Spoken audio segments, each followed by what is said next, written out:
వేల సంవత్సరాల క్రితం ఒక రాతి కొండను మనిషి తన కళతో, ఆధ్యాత్మిక ఆలోచనలతో, అద్భుతమైన శిల్పకళతో చెక్కితే అది ఒక చారిత్రక అద్భుతంగా మారాయి. అవే అజంతా గుహలు.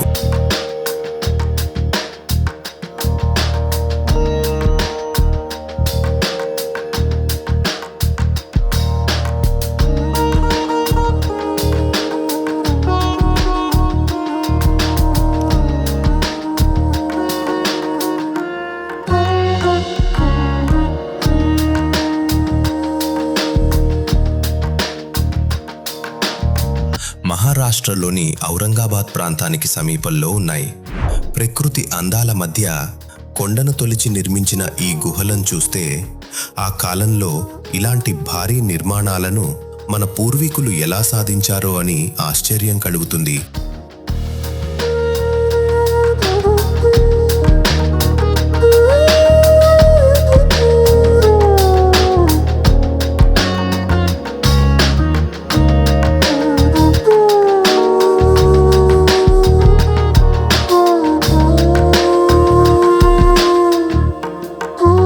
ఇక్కడ మొత్తం 30 గుహలు ఉన్నాయి. అయితే ప్రతి గుహ ఒకే కాలానికి చెందినది కాదు. వివిధ దశల్లో, వివిధ కాలాల్లో ఈ గుహలు నిర్మించబడ్డాయి.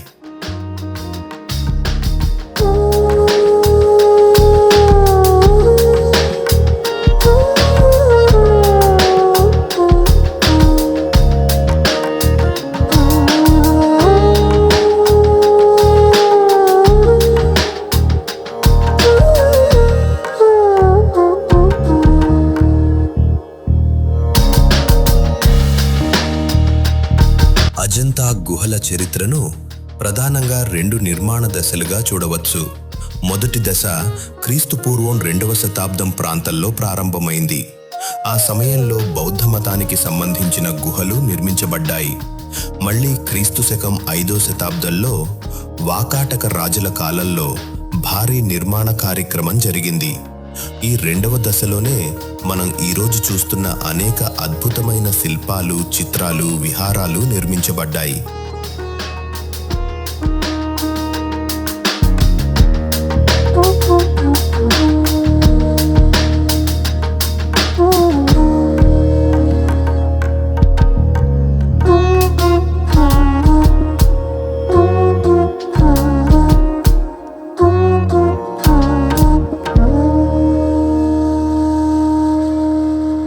అజంతా గురించి ప్రపంచవ్యాప్తంగా ప్రసిద్ధి చెందిన విషయం ఏదైనా ఉందంటే అది ఇక్కడి గోడ చిత్రాలు.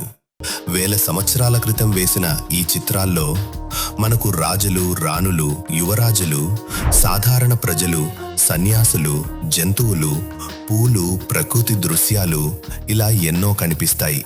అయితే ఈ చిత్రాలు కేవలం అందం కోసం మాత్రమే వేయబడలేదు.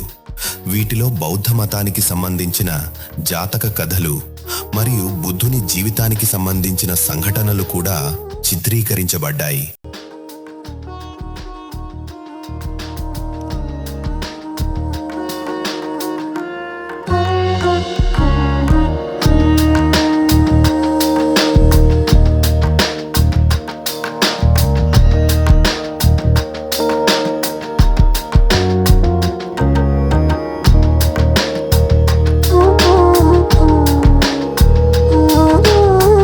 అజంతాలోని కొన్ని గుహలు ప్రత్యేకంగా ప్రార్థనా మందిరాలుగా నిర్మించబడ్డాయి. వాటిని చైత్య గృహాలు అంటారు. వీటి లోపల పొడవైన హాల్, 2 వైపులా స్తంభాలు, చివర భాగంలో స్తూపం లాంటి నిర్మాణం కనిపిస్తుంది. ప్రాచీన బౌద్ధ వాస్తు శిల్పానికి ఇవి అద్భుతమైన ఉదాహరణలు.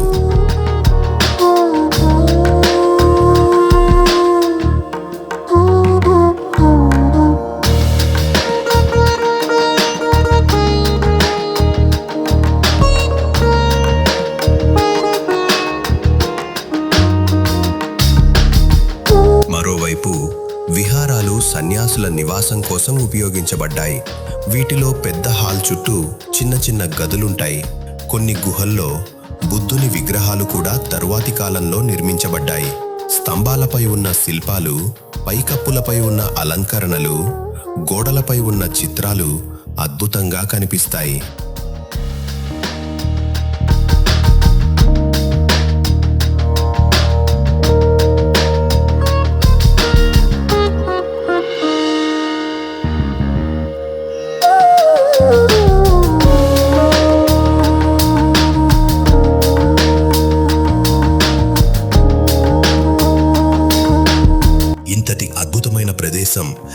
దశాబ్దాల పాటు ప్రజల దృష్టికి దూరంగా ఉండిపోయింది. తర్వాత 19వ శతాబ్దంలో బ్రిటిష్ కాలంలో ఈ గుహలు మళ్లీ ప్రపంచ దృష్టికి వచ్చాయి. 1819లో బ్రిటిష్ అధికారి జాన్ స్మిత్ ఈ ప్రాంతాన్ని గుర్తించినట్లు చారిత్రక ఆధారాలు చెబుతున్నాయి. అతని బృందం ఈ గుహలను గుర్తించిన తర్వాత అజంతా గురించి ప్రపంచానికి మరింతగా తెలిసింది. అప్పట్నుంచి పురావస్తు శాస్త్రవేత్తలు, చరిత్రకారులు, కళా నిపుణులు ఇక్కడి గుహలు, శిల్పాలు, చిత్రాలను అధ్యయనం చేయడం ప్రారంభించారు.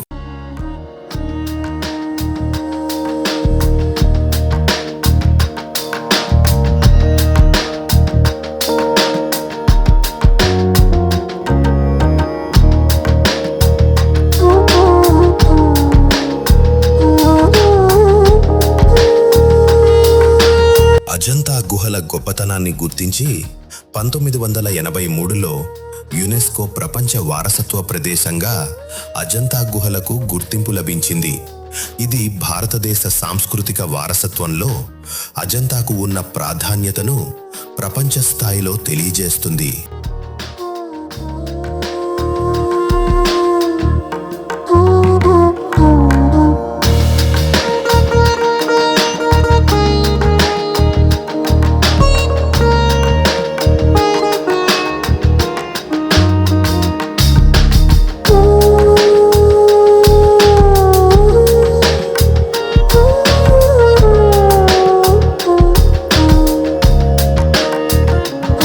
అజంతా గురించి మాట్లాడుతున్నప్పుడు చాలా మందికి ఎల్లోరా గుర్తుకొస్తుంది. రెండు మహారాష్ట్రలోనే ఉన్నప్పటికీ రెండింటి ప్రత్యేకత వేరు. అజంతా ప్రధానంగా బౌద్ధ గుహలు, బౌద్ధ చిత్రాలు మరియు ప్రాచీన పెయింటింగ్స్ కు ప్రసిద్ధి. ఎల్లోరాలో బౌద్ధ, హిందూ, జైన మతాలకు సంబంధించిన గుహలున్నాయి.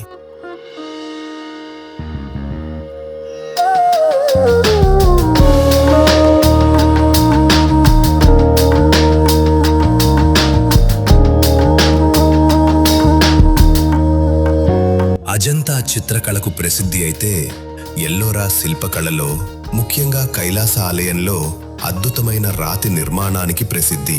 అందుకే రెండింటినీ ఒకే విధంగా చూడకూడదు. రెండు భారతదేశ కళా వైభవంలోని రెండు అద్భుతమైన ప్రదేశాలు.